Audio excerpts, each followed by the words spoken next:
Welcome to తొలి వార్త. ప్రజల కోసం ప్రజల పక్షం వార్తలు చదువుతోంది మీ మాధురి.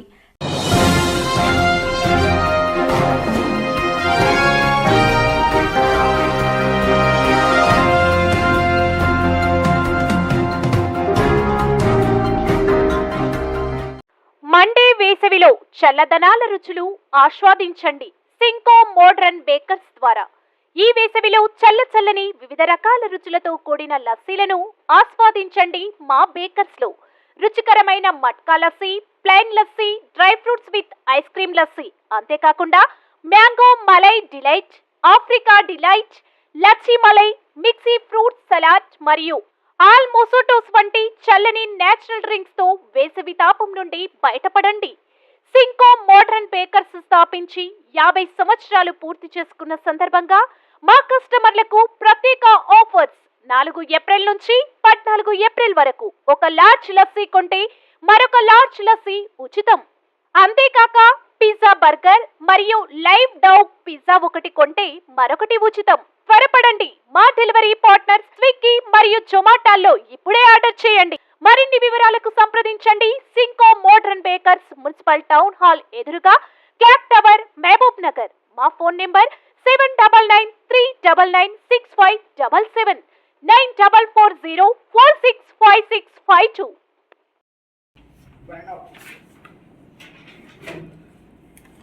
గెలిపిద్దాం, వికలాంగ సాధికారత సాధిద్దాం. డాక్టర్ వంశీచంద్ర రెడ్డిని గెలిపిద్దాం, వికలాంగ సాధికారత సాధిద్దాం. ముఖ్యంగా మరి ఈరోజు మహబూబ్నగర్ జిల్లాలో మరి ఈ యొక్క పత్రికా సమావేశానికి వచ్చినటువంటి ప్రింట్, ఎలక్ట్రానిక్ మీడియా సోదరులందరికీ కూడా ధన్యవాదాలు. ముఖ్యంగా ఈ సమావేశం యొక్క ఉద్దేశం ఏంటంటే మరి కాంగ్రెస్ పార్టీకి మద్దతు ఇద్దాం, వికలాంగుల సాధికారత సాధిద్దాం అనే నినాదంతో వచ్చాము. అయితే ముఖ్యంగా ఈ పత్రికా సమావేశంలో నా పేరు డాక్టర్ నారా నాగేశ్వరరావు, వికలాంగుల సంఘాల జేఏసీ రాష్ట్ర కన్వీనర్ను. కో కన్వీనర్లుగా మరియు నా లెఫ్ట్ సైడ్ ఉన్న చెరుకు నాగభూషణం, ఈ పెడ్డు general secretary plus co convener వికలాంగుల సంఘాల జేఏసీ. ఇటు పక్క ఉన్నటువంటి ఎం శ్రీనివాసులు, మీ అందరికీ సుపరిచితులు, నిరుద్యోగ వికలాంగ సంఘం జిల్లా అధ్యక్షుడు, రాష్ట్ర స్థాయిలో మెంబరు. మరి ఇటు ఉన్నటువంటి వీరేశు కుమారు, జిల్లా దివ్యాంగుల సంక్షేమ సంఘం అధ్యక్షుడు, మళ్ళీ కాంగ్రెస్ పార్టీ జిల్లా వికలాంగుల అధ్యక్షుడు. అదేవిధంగా పాండు నాయక్ అట్ లాస్ట్గా జిల్లా వికలాంగుల సంక్షేమ సంఘం కార్యదర్శి. ముఖ్యంగా మా సోదరుడు వెంకటేష్ గారు, వెంకటేష్ ముదిరాజు గారు ఉన్నారు దాంట్లో. అదేవిధంగా మన సుధాకర్ వర్మ నా పక్కన ఉన్నటువంటి వికలాంగుల సంఘాల ఐక్య వేదిక సంఘం అధ్యక్షులు, ఉస్మాన్ యూనివర్సిటీ. అయితే ముఖ్యంగా ఈరోజు మరి కాంగ్రెస్ పార్టీకి మద్దతు ఇద్దాం, వికలాంగుల సాధికారత సాధిద్దాం అనే నినాదంతో మరి అన్నీ కూడా ప్రెస్ మీట్లు ఇవన్నీ కూడా కాంగ్రెస్ పార్టీకి అనుకూలంగా మే 13 జరిగే ఎన్నికల్లో కాంగ్రెస్ పార్టీకి ఓటేయాలని మరి దివ్యాంగుల రాష్ట్రంలో ఉన్న సోదరులందరికీ కూడా మరి ప్రెస్ మీట్ ద్వారా వివిధ క్యాంపెయిన్ల ద్వారా తెలియజేయడానికి ఈ యొక్క బయలుదేరినాం. ముఖ్యంగా ఎందుకు కాంగ్రెస్ పార్టీకి వికలాంగుల మద్దతు ఇవ్వాలని మనం అనుకుంటే, రాష్ట్రంలో మీ అందరికీ తెలుసు 2011 జనాభా లెక్కల ప్రకారం 11 లక్షల మంది ఉండే. కానీ 2016లో వికలాంగుల హక్కుల చట్టం వచ్చినాక వికలాంగులు మొత్తం 21 రకాల వైకల్యం, వారి జనాభాను కనుక మనం అంచనేస్తే దాదాపు 20 లక్షలు ఉంటుంది. వాళ్ళ కుటుంబాలతో కలిసి కనుక చేస్తే రాష్ట్రంలో 50 లక్షల జనాభా ఉంటుంది. అంటే ఇది పెద్ద మేజర్ వర్డ్ బొంక. అంటే ఒక్కొక్క పార్లమెంటు నియోజకవర్గానికి 35 నుంచి 40 వేల మంది జనాభా వికలాంగులు ఉంటుంది. మీ అందరికీ తెలుసు, గత ప్రభుత్వం 1.87తోనే ఓట్లతోనే ఓడిపోయింది, ఓటు పర్సెంటేజ్తో. అంటే వికలాంగుల ఓట్లు కూడా చాలా ముఖ్యం. దీనికి గెలవాలంటే గెలుపు ఓటములు నిర్ణయిస్తుంది వికలాంగుల ఓట్లు. ఎందుకంటే 20 లక్షల జనాభా ఉన్నటువంటి వికలాంగులను కూడా చేయదు. అయితే కాంగ్రెస్ ఎందుకంటే మీ అందరికీ తెలుసు, మరి జాతీయ కాంగ్రెస్ మేనిఫెస్టోలో కాంగ్రెస్ గురించి మొట్టమొదటి నుంచి కూడా వికలాంగుల చట్టాలంతా తెచ్చింది కూడా కాంగ్రెస్ పార్టీ. 1995 వికలాంగుల చట్టం కావచ్చు, తర్వాత రాజీవ్ గాంధీ ఫౌండేషన్ ద్వారా ప్రతి సంవత్సరం మరి వికలాంగులందరూ కూడా తిరిగి 1 లక్ష రూపాయలు కాస్ట్లీతో మరి మోటరైజ్డ్ వెహికల్స్ పంపిణీ కానీ ప్రతి సంవత్సరం. అదేవిధంగా ఈ మధ్య 2016లో వచ్చినటువంటి వికలాంగుల హక్కుల చట్టం 2016ను కూడా కాంగ్రెస్ రూపకల్పన చేసింది. అప్పుడు రాజ్యసభలో మల్లికార్జున ఖార్గే 5% రిజర్వేషన్ కనుక పెడితే మరి ఈ బీజేపీ ప్రభుత్వం వచ్చి 5ను కాస్త 4% కుదించింది. మీ అందరికీ తెలుసు ఆ మనీ మానిటరీ టైంలో దాన్ని. అయితే అంతేకాకుండా జాతీయ మేనిఫెస్టోని కనుక మీరు పరిశీలిస్తే దాంట్లో 5 అంశాలని వికలాంగుల పట్ల చేర్చారు. ఏంటి అంటే రాష్ట్రంలో వికలాంగుల హక్కుల చట్టాన్ని బడ్జెట్ను కేటాయించి సంపూర్ణంగా అమలుపరుస్తాం. రెండోది, ఏదైతే అందుల భాష బ్రెయిల్ లిపి మరి బదిర్ల భాష మూగ భాషను కూడా జాతీయ భాషలు అంటే 8వ షెడ్యూల్లో గుర్తిస్తామని పేర్కొన్నారు. అదేవిధంగా మరి ఈ మేధోపరమైనటువంటి పిల్లలు కానీ మానసిక వికలాంగులైనటువంటి పిల్లలకు కానీ వాళ్ళకు జాతీయ స్థాయిలో ఒక ఎక్సలెన్స్ ఇన్స్టిట్యూట్ని స్థాపించి వారికి తద్వారా విద్యను అందజేస్తాం. తర్వాత వికలాంగుల పైన అత్యాచారాలు కానీ వికలాంగులను దూషించడం కానీ దీనికి ఒక ప్రత్యేకంగా ఎస్సీ ఎస్టీ తరహాలలో మరి చట్టం తెచ్చి దీన్ని ఇంప్లిమెంట్ చేస్తాం అనేది ఒక ఉద్దేశంగా ఉన్నది. అంతేకాకుండా వికలాంగులు బతకడానికి మెరుగ్గా జీవించడానికి అవసరమైనటువంటి రక్షణ సంరక్షణ కోసం ఒక మెరుగైనటువంటి పథకం జాతీయ స్థాయిలో తేవాలని వాళ్ళు నిర్ణయించారు. ఈ విధంగా వికలాంగుల సాధికారతకు అవసరమైనటువంటి అన్ని వసతులు సంక్షేమం అభివృద్ధి సాధికారతకు ఏర్పాట్లు చేసి వికలాంగులు కూడా దేశంలో మానవ వనరులు గర్వించే మానవ వనరులుగా తీర్చిదిద్దాలని మరి కాంగ్రెస్ ప్రభుత్వం కంకణం కట్టుకుంది. మరి అదేవిధంగా మరి గతంలో కాంగ్రెస్ పార్టీ యొక్క మేనిఫెస్టోని కనుక రాష్ట్ర స్థాయి మేనిఫెస్టోని కనుక పరిశీలిస్తే మీ అందరికీ తెలుసు. దాంట్లో మొట్టమొదటి పాయింట్ ఏంటంటే పెన్షన్ను 6,000 రూపాయలకు పెంచుతామన్నారు వికలాంగుల పెన్షన్. నెంబర్ 2 ఏంటంటే రాష్ట్రంలో ఖాళీగా ఉన్నటువంటి డైరెక్ట్ రిక్రూట్మెంట్ పోస్టులు కానీ బ్యాక్లాగ్ ఉద్యోగాలు కానీ పటిష్టంగా నిర్ణీత కాలంలో క్యాలెండర్ పద్ధతిలో భర్తీ చేస్తామని అన్నారు. అదేవిధంగా వికలాంగులకు ఇందిరమ్మ ఇల్లు కట్టి బ్యారియర్ టు ఎన్వైర్న్మెంట్ అన్ని వసతులతో అనుకూలమైనటువంటి ఇల్లు కట్టిస్తామని చెప్పారు. అదేవిధంగా వికలాంగుల అందరికీ కూడా అన్ని విధాలుగా వారి యొక్క చట్టాలను కానీ బ్యాక్లాగ్ ఉద్యోగాలను కానీ వారి మీద ఎలాంటి అత్యాచారాలు కానీ అన్ని సాధికారతకు ఉపయోగపడే విధంగా మరి ఇవన్నీ కూడా జూన్ 13 తర్వాత ఎలక్షన్ తర్వాత నింపుతామని భర్తీ చేస్తామని మరి వారి మేనిఫెస్టోలు చెప్పారు. మరి కేవలం రాష్ట్రంలో మేనిఫెస్టోలు బీజేపీ కానీ మిగతా పార్టీలు ఏది ఉన్నా కూడా వికలాంగుల అంశం అనేది తెరచలే. ఈవెన్ కాంగ్రెస్ మేనిఫెస్టో ట్రాన్స్జెండర్ వృద్ధుల సంక్షేమం అంటే inclusive it is called as inclusive manifesto. అందరికీ అన్ని వర్గాలకు ప్రభుత్వంలో అన్ని వర్గాలకు మరి కాంగ్రెస్ మేనిఫెస్టో అక్కడ చోటు కల్పించి మెరుగ్గా చర్యలు తీసుకుంటుందని చేశారు. అయితే ఇప్పుడు మేమంతా కూడా ఈ మేనిఫెస్టోలు బీజేపీ జాతీయ మేనిఫెస్టోకి వస్తే వాళ్ళు ఏం చేశారంటే కేవలం సహాయ ఉపకరణాలు పంపిణీ చేస్తాం, రెండోది వికలాంగులకు అనువైనటువంటి ఇల్లు భర్తీ చేస్తామని ఈ 2 పద్ధతులు తప్ప గతంలో కూడా ఏమైనా ఓన్లీ చేశారు. మరి బీజేపీ ప్రభుత్వం గతంలో మరి ఏం చేసింది అని అంటే వికలాంగులని దివ్యాంగులు అనే ఒక నామకరణం చేసి గాలికి వదిలేసిన సంక్షేమం. ఎందుకంటే చట్టాన్ని తెచ్చారు, మరి ఆ చట్టానికి నిధులు ఎవరు ఇవ్వాలి, దాన్ని ఎవరు అమలుపరచాలనేది చేయలే. ఇప్పటికి కూడా మీరందరూ చూస్తారు, సుప్రీంకోర్టు అక్షింతలేసింది. చట్టం వచ్చి 2 పేదర్లు అయినా కూడా చాలా రాష్ట్రాల్లో దాన్ని అమలుపరచడం లేదు. దాంట్లో కేవలం ఈ 10 సంవత్సరాల కాలంలో మరి దేశంలో 9 జాతీయ సంస్థలు వికలాంగుల సంక్షేమ అభివృద్ధికై పనిచేస్తున్నాయి. ఆ 9 సంస్థలు కాస్త 5 సంస్థలు తీసేసి 4 సంస్థలుగా కుదించారు దాంట్లో. అంతేకాకుండా దేశ స్థాయిలో మరి వికలాంగుల కమిషనర్ చీఫ్ కమిషనర్ అని ఉంటుంది. It's on par with SC commission ST commission యొక్క అనేక అధికారాలు ఉంటాయి.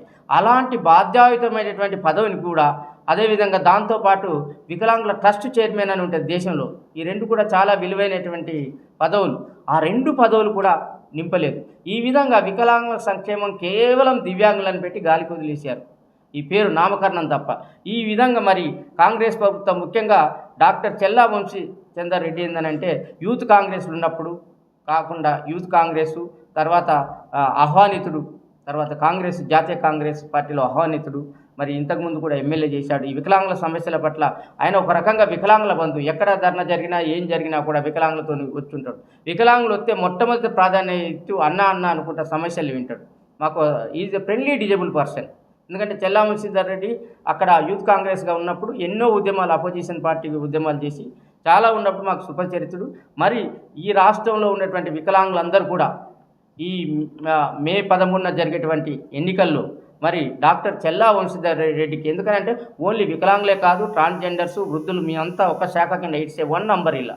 కాబట్టి మీ అందరు కోరేది ఏంటంటే మరి రానున్న ఎన్నికల్లో మరి చెల్లా వంశీధర్ రెడ్డికి ఈ మహబూబ్నగర్ నియోజకవర్గంలో ఓట్లేసి అత్యధిక మెజార్టీతో గెలిపించాలని కోరుతున్నాను. ఇప్పుడు నా పక్కన మరి Cheruku Naga JAC convener doctor Nara Nageswararao గారికి, అదేవిధంగా కో కన్వీనర్ డాక్టర్ సుధాకర్ గారికి, అదేవిధంగా విహెచ్పి వికలాంగుల నిరుద్యోగుల సంఘం జిల్లా అధ్యక్షులు శ్రీనివాస్ గారికి, అదేవిధంగా జిల్లా వికలాంగుల సంక్షేమ సంఘం మరియు కాంగ్రెస్ వికలాంగుల సెల్ అధ్యక్షులు వెంకటేష్ ముద్రరాజు గారికి, మరి పాండు గారికి, అదేవిధంగా ఈ కార్యక్రమంలో పాల్గొన్న పత్రిక మరియు ఎలక్ట్రానిక్ మీడియా ప్రతినిధులకు నమస్కారాలు తెలియజేసుకుంటూ, ముఖ్యంగా సోదరులు ఇందాక కాంగ్రెస్ పార్టీకి వికలాంగుల నైతిక మద్దతు ఎందుకు తెలపాలని చెప్పడం జరిగింది. గత 10 సంవత్సరాల కాలంలో చూసుకున్నట్టయితే తెలంగాణ పోరాటంలో ఎంత ముందు వరుసలో వికలాంగుల వర్గం అవుతుందో, తెలంగాణ వచ్చిన తర్వాత 10 సంవత్సరాలు వికలాంగులకు పింఛన్కే పరిమితం కావడం జరిగింది. ఆ పింఛన్ కూడా ఏ పార్టీ స్వతంత్రంగా ఇచ్చింది కాదు. సోదరులు చెప్పినట్టు పోరాడి సాదుకున్న పింఛన్నే ప్రభుత్వంలో ఉన్న పెద్దలు మేము ఇస్తున్నామన్నట్టుగా ఇచ్చి వికలాంగులని పింఛన్కే పరిమితం చేయడం జరిగింది. నిజానికి పింఛన్ను ఎంత ఇచ్చినా తక్కువే, ఆధారపడి జీవించే వాళ్ళకి. కానీ చదువుకున్న విద్యార్థులకు ఉద్యోగ అవకాశాలు కల్పించాలి, స్వయం ఉపాధి అవకాశాలు కల్పించాలి, అదేవిధంగా గృహ వసతి కల్పించాలి. మనందరికీ తెలిసిన విషయమే, అన్ని అవయవాలు చక్కగా ఉండి ఏదన్నా ఒక పని చేసుకునే శక్తి ఉండి కూడా ఈ రోజులలో వివాహాలు కావాలంటే ఎన్నో ఇబ్బందులు ఉన్నాయి. అటువంటిది ఏ ఉద్యోగం లేకుండా, ఉపాధి లేకుండా, గృహం లేకుండా వికలాంగుల వివాహాలు కావాలంటే ఎన్నో ఇబ్బందులు ఉంటాయి. ఒకవేళ వివాహాలు అయినా కూడా ఉపాధి లేక, ఉద్యోగం లేకపోతే ఎన్ని ఇబ్బందులు పడతారో వికలాంగుల పరిస్థితి చూస్తూనే ఉంటాం. కుటుంబంలో అటు తల్లిదండ్రులకు భారము, ఇటు సోదరుల అన్నదమ్ములకు భారం, పెళ్ళి అయితే భార్య పిల్లలకు భారం, ఇన్ని రకాలుగా ఇబ్బంది పడుతున్న వికలాంగుల సామాజిక ఆర్థిక స్థితిగతులను పరిశీలించినట్టయితే ప్రభుత్వం అన్ని వర్గాల కంటే ముందు వికలాంగులకు అవకాశం కల్పించాలి. ఆ కోణంలో పరిశీలించినట్టయితే కాంగ్రెస్ పార్టీ ముందు వరుసలో ఉందని మేము భావిస్తున్నాం. మనం ప్రకటించిన రాష్ట్ర మేనిఫెస్టో కానీ, తర్వాత వచ్చిన జాతీయ మేనిఫెస్టో కానీ పరిశీలించినట్లయితే సోదరులు చెప్పిన అంశాలతో పాటు ముఖ్యంగా స్థానిక సంస్థలు రిజర్వేషన్ అనే అవకాశాన్ని కూడా ఇవ్వడం జరిగింది. స్థానిక సంస్థలు రిజర్వేషన్ అంటే మీరు ఒకటి గమనించాలి. ఇవాళ మనకు గ్రామంలో వార్డు మెంబర్ నుంచి సర్పంచ్ కానీ, మండలంలో ఎంపీటీసీ కానీ, మండల పరిషత్ ప్రెసిడెంట్ కానీ, జిల్లా పరిషత్ జడ్పీటీసీ మెంబర్ కానీ, జడ్పీ చైర్మన్ కానీ, అదేవిధంగా మున్సిపాలిటీ అయితే కౌన్సిలర్, మున్సిపల్ కార్పొరేషన్ అయితే కార్పొరేటరు, అదేవిధంగా నామినేటెడ్ కోఆప్షన్ మెంబర్ ఏవైతే ఉన్నాయో ఇవన్నీ కూడా ఎస్సీ ఎస్టీ బీసీలతో సమానంగా వికలాంగులకు కూడా మేము రేపు ఎలక్షన్ల తర్వాత స్థానిక సంస్థల రిజర్వేషన్ ఇది రాష్ట్ర ప్రభుత్వ పరిధిలోనే ఉంటుంది, మేము అమలు చేస్తామని చెప్పడం జరిగింది. ఒకవేళ ఇది అమలు చేసినట్టయితే స్థానిక సంస్థల్లో మా వికలాంగులైన ప్రతినిధులు వికలాంగుల సమస్యలతో పాటు ఆ స్థానిక ప్రాతినిధ్యం వస్తున్న ఆ ప్రాంత సమస్యలను కూడా స్పందించి పరిష్కరించుకునే అవకాశం ఉంది. ఇది చాలా రాజ్యాధికారంలో భాగస్వామ్యం అది మొదటి అడుగు అని చెప్పి మేము భావిస్తూ, దీన్ని దృష్టిలో పెట్టుకొని ఈ మే 13లో జరిగే పోలింగ్లో రాష్ట్రంలోని ప్రతి వికలాంగుడు కూడా తమ ఓటు హక్కును వినియోగించుకొని కాంగ్రెస్ పార్టీకి మద్దతు తెలపాలని, అదేవిధంగా ఈ పోలింగ్ అనంతరం కూడా ఇప్పుడు ఏదైతే మేము నైతిక మద్దతు తెలియజేస్తున్నామో దాని అమలుకు కూడా అదే స్థాయిలో మేము పోరాడి దాని అమలుకు కృషి చేస్తామని తెలియజేస్తూ ఈ యొక్క విషయాన్ని ప్రజల్లోకి తీసుకెళ్లాల్సిందిగా కోరుతూ సెలవు తీసుకున్నాను. ధన్యవాదాలు. ముందుగా మహబూబ్నగర్ పట్టణంలో ఏర్పాటు చేసుకున్న పత్రికా విలేకరుల సమావేశం మరియు ఎలక్ట్రానిక్ మీడియా సమావేశానికి మా ఆహ్వానం మన్నించి వచ్చిన మీడియా మిత్రులకు హృదయపూర్వక నమస్కారాలు తెలియజేస్తూ, అదేవిధంగా వేదిక మీద ఉన్నటువంటి మా జేఏసీ కన్వీనర్, కో కన్వీనర్ మరియు జిల్లా అధ్యక్షులందరికీ మా జేఏసీ తరఫున మరొకమారు హృదయపూర్వక నమస్కారాలు తెలియజేస్తూ, ముఖ్యంగా ఇప్పుడు ప్రస్తుతం దేశంలో జరుగుతున్న పార్లమెంటు ఎలక్షన్లో భాగంగా కాంగ్రెస్ పార్టీకి తెలంగాణ వికలాంగుల సంఘాల జేఏసీ సంపూర్ణ మద్దతు ప్రకటిస్తుంది. ఆ మద్దతు ఎందుకు అవసరం అనేది మా కన్వీనర్ మరియు కో కన్వీనర్ తెలియడం జరిగింది. ముఖ్యంగా మేము వికలాంగుల సంక్షేమానికి కాంగ్రెస్ ప్రభుత్వం గతంలో స్వర్గీయ రాజీవ్ గాంధీ కాంచి మొదలుపెట్టుకుంటే నేటి మన్మోహన్ సింగ్ ప్రభుత్వం వరకు ఎన్నో సంక్షేమ పథకాలు అనుభవించినాం. ఆనాడు రాజీవ్ గాంధీ స్వయం ఉపాధిలో భాగంగా వికలాంగులకు ఎస్టీడీ పీసీఓలు మరి వాటి ద్వారా సంక్షేమాలను ప్రకటిస్తే వాటి ద్వారా వికలాంగులు ఏ ఉద్యోగం లేకున్నా ఉపాధి మీద బతికేవారు. మరి ఆ తర్వాత వికలాంగులకు ఒక సమున్నతమైన చట్టం కావాలని మరి 2016 చట్టం తేవడం జరిగింది. మరి ఆ చట్టంలో మరి ప్రస్తుతం నేటి వరకు పాలిస్తున్న బీజేపీ ప్రభుత్వం మాకు అసలే ఉద్యోగ అవకాశం లేకపోతే మాకున్న రిజర్వేషన్లను 1% తగ్గించింది. రేపు భవిష్యత్తులో కూడా వస్తే ఉన్న రిజర్వేషన్లను తీసేస్తాను మరి మాట్లాడుతుంది. ఈ తరుణంలో మరి మేము ఆలోచించి మా వంతుగా తెలంగాణ రాష్ట్రంలో మరి వికలాంగుల సంఘాల జేఏసీ పక్షాన రాష్ట్రంలోని 17 పార్లమెంటు నియోజకవర్గాలకు సంపూర్ణ మద్దతు ప్రకటించాలని నిర్ణయించామని అందులో భాగంగానే ఈరోజు మరి మహబూబ్నగర్ పార్లమెంటులు చల్లవంశారెడ్డి గారికి మా జేఏసీ పక్షాన సంపూర్ణ మద్దతు ప్రకటించడం జరిగింది. ఎందుకంటే గతంలో ఎన్ఎస్సీ అధ్యక్షుడు ఉన్నప్పుడు, ఆ తర్వాత యువజన కాంగ్రెస్ అధ్యక్షులుగా ఉన్నప్పుడు, ప్రస్తుతం ఏఐసిసి ప్రత్యేక ఆహ్వానితులుగా పలు సందర్భాల్లో వికలాంగుల శ్రేయోభిలాషిగా, వికలాంగుల బంధుమిత్రుడిగా అతను మాకు ఎన్నో సేవలు అందించారు. ఆ విషయాలను దృష్టిలో పెట్టుకొని ఈరోజు పట్టణంలో మరి ఈ సమావేశం సందర్భంగా ఈ నియోజకవర్గ దివ్యాంగ సోదరుల్ని ప్రత్యేకంగా మేము ఈ వేదిక నుంచి కోరడం ఏంటంటే, మన సంక్షేమం కోసం పాటుపడుతున్న చల్ల వంశీరెడ్డి గారికి మీరు ఖచ్చితంగా దివ్యాంగులు ఓటు వేసి గెలిపించాలని కోరుతున్నాం. అదేవిధంగా ఇటీవల కాలంలో ఓటును ఇంటి దగ్గర ఓటు అనేది మొదలు జరిగింది. మా యొక్క వికలాంగులు వయోవృద్ధుల తొలి ఓటు మరి ఆల్రెడీ కాంగ్రెస్ ప్రభుత్వానికి పడ్డట్టుగా మేము భావిస్తూ మా ఓటే శుభసూచకంగా రేపు రాష్ట్రంలో జరుగుతున్న 17 నియోజకవర్గాల్లో 12 నుంచి 14 నియోజకవర్గాలకు వికలాంగుల ఓట్లతో గెలవబోతుంది. ఎందుకనగా రాష్ట్రంలో మనం గతంలో చూస్తే 1.38% మరి ఓట్లు మారిపోయాయి. కానీ ప్రస్తుతం ఎలక్షన్లో రాష్ట్రంలో వికలాంగుల ఓటర్లు 5,38,000 మంది ఉన్నారు. అంటే ప్రతి నియోజకవర్గాన్ని చూసుకుంటే 30,000 నుంచి 80,000 మంది ఉంటారు. మా ఓటు ఖచ్చితంగా గెలుపులో ప్రాధాన్యత ఉంటుంది, గెలుపును నిర్ణయిస్తుంది. అందుకే భాగంగానే మరొక్క మారు వికలాంగ సోదరులందరినీ చల్లవంశరెడ్డి గారిని భారీ మెజార్టీతో గెలిపించాలని కోరుతున్నాం. యువ సంఘం నుంచి మాట్లాడుతున్నాను. ముఖ్యంగా మా విన్నపాన్ని మన్నించి వచ్చినటువంటి మీడియా మిత్రులకు మరియు నాతోటి దివ్యాంగ సోదరులకు మరియు రాష్ట్ర జేఏసీ కన్వీనర్లు మరియు కో కన్వీనర్లు వచ్చి కాంగ్రెస్ పార్టీకి సంపూర్ణ మద్దతు ప్రకటిస్తున్నందుకు మేమందరం చాలా సంతోషపడుతున్నాము. మరియు ముఖ్యంగా తెలియజేయడం ఏమిటంటే, రాష్ట్రంలో దివ్యాంగుల సమస్యలు చాలా ఉన్నాయి. ఈ సమస్యల గురించి కాంగ్రెస్ పార్టీ మేము పరిష్కరిస్తామని మేనిఫెస్టోలో కూడా పెట్టడం జరిగింది. దానికి మేమందరం ఏకీభవిస్తున్నాము. మరియు ముఖ్యంగా ఈ రోస్టర్ పాయింట్ ఇష్యూల వల్ల ఏ ప్రభుత్వాలు పట్టించుకోవడం లేదు. ఈ రోస్టర్ పాయింట్ల వల్ల చాలామంది నిరుద్యోగులుగా మిగిలిపోయి వికలాంగులు దుర్భర జీవితాలు గడుపుతున్నారు. 6th పాయింట్ 31 1 నుంచి 100 రోస్టర్ పాయింట్లలో 6th point 31 56 82 point roster point ఉండడం వల్ల చాలా ఇబ్బందులకు గురవుతున్నాము. వీటిని 1 నుంచి 10 లోపల 4 రోస్టర్ పాయింట్లను చేర్చి అందరికీ ఉద్యోగ అవకాశాలు కల్పించే విధంగా కాంగ్రెస్ పార్టీ మరియు గౌరవ సీఎం గారు చర్యలు తీసుకోవాలని, మరియు ప్రతి దివ్యాంగునికి రాష్ట్రంలో పక్కా ఇల్లు నిర్మించే విధంగా మరియు వారికి ఉపాధి రూపంలో చదువుకున్న దివ్యాంగునికి అయితే ఏదో ప్రభుత్వ ఉద్యోగం లేకున్నా కాంట్రాక్ట్ ఉద్యోగమైనా ఇచ్చి, మరియు చదువుకొని నిరుద్యోగులకు వికలాంగులకు దాదాపు ఒక 10 లక్షలతో ఏదైనా ఒక యూనిట్ స్థాపించి ప్రభుత్వం చర్యలు తీసుకోవాలని, మరియు దాంతోపాటు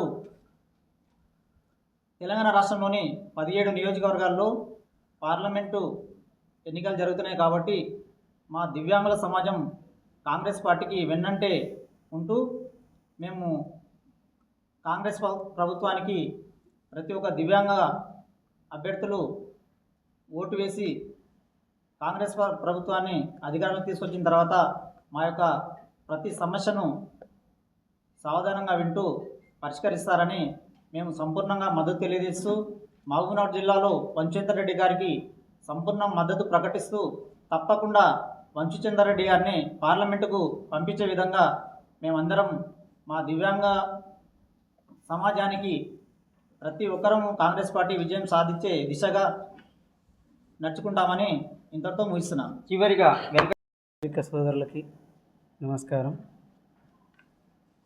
నా పేరు తెలుగు వెంకటేష్, కాంగ్రెస్ పార్టీ వికలాంగుల విభాగం జిల్లా అధ్యక్షులు. ముఖ్యంగా ఈరోజు ఈ ప్రెస్ మీట్ పెట్టినందుకు తెలంగాణ వికలాంగుల జేఏసీ కన్వీనర్లు, కో కన్వీనర్లు నాగభూషణం అన్న, నాగేశ్వరరావు అన్న, అదేవిధంగా సుధాకర్ వర్మన్న గారికి, శ్రీనన్న గారికి ప్రత్యేకంగా అభినందనలు తెలియజేస్తున్న జిల్లా కాంగ్రెస్ కమిటీ నుంచి. ఎందుకంటే వాళ్ళు మద్దతు ప్రకటిస్తున్నారంటే గత 10 సంవత్సరాలుగా వికలాంగులు కోల్పోయినటువంటి పథకాలు కానీ అస్తిత్వాన్ని కానీ వాళ్ళు గమనించి ఈరోజు ముందుకు రావడం అంటే చాలా సంతోషమన్న. మా జిల్లా కమిటీ నుంచి మీ అందరికీ కూడా మరొకసారి ధన్యవాదాలు.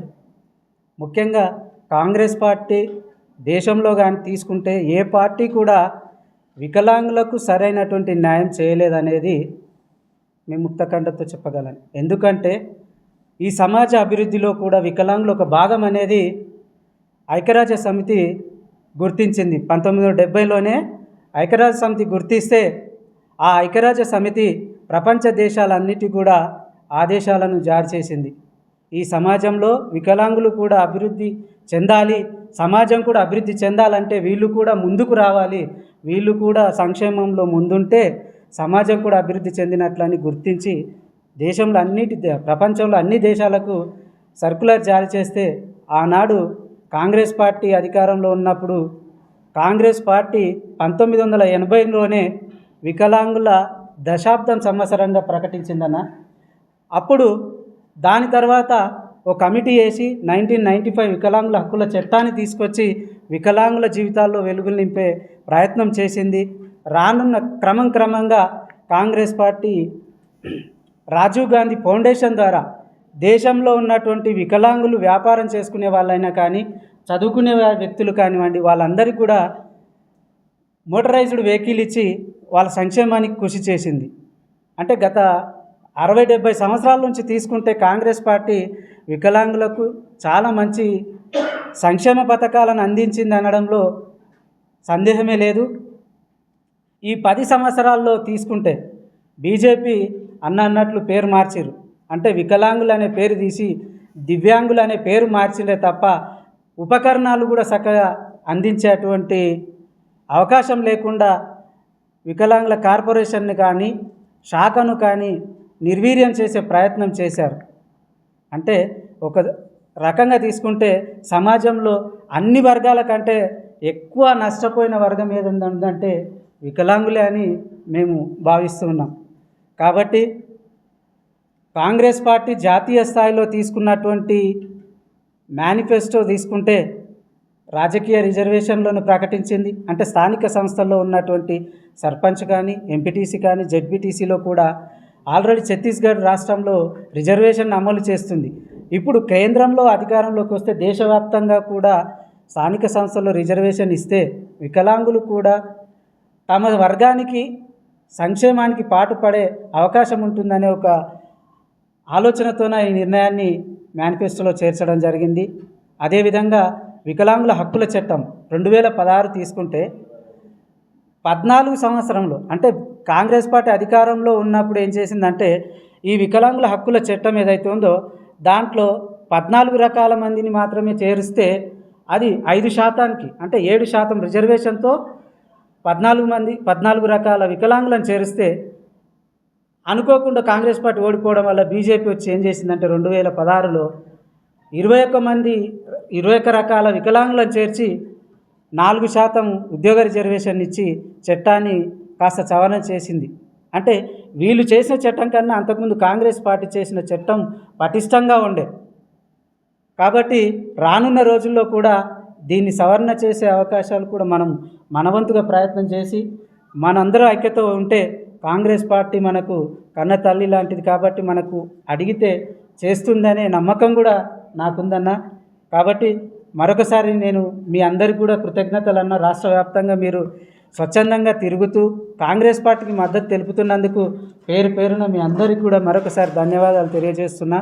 అదేవిధంగా తెలంగాణ ప్రదేశ్ కాంగ్రెస్ కమిటీ వికలాంగుల విభాగం ముతినేని వీరయ్య గారు కాంగ్రెస్ పార్టీ చైర్మన్ అన్నమాట, వికలాంగుల విభాగం చైర్మన్. అదేవిధంగా తెలంగాణ కార్పొరేషన్ చైర్మన్ ఆయన రేపు విజయ సంకల్ప యాత్రతో రాష్ట్ర వ్యాప్తంగా పార్లమెంటు నియోజకవర్గాలలో యాత్ర నిర్వహించడం జరుగుతుంది. రేపు మన మహబూబ్ నగర్ ప్రాంతానికి పార్లమెంట్ ఎన్నికల ప్రచారంలో భాగంగా ఇచ్చేస్తున్నారు. కాబట్టి మన మహబూబ్ నగర్ జిల్లాలో ఉన్నటువంటి దివ్యాంగ సోదరులు సోదరిమణులు అందరూ కూడా స్వచ్ఛందంగా పాల్గొని విజయవంతం చేయాల్సిందిగా మరొకసారి అందరికీ కూడా మీడియా ద్వారా తెలుపుతున్నా. ఈ అవకాశం ఇచ్చినటువంటి మిత్రులకు అందరికీ కూడా మరోసారి ధన్యవాదాలు తెలియజేస్తూ ముగిస్తున్నాను.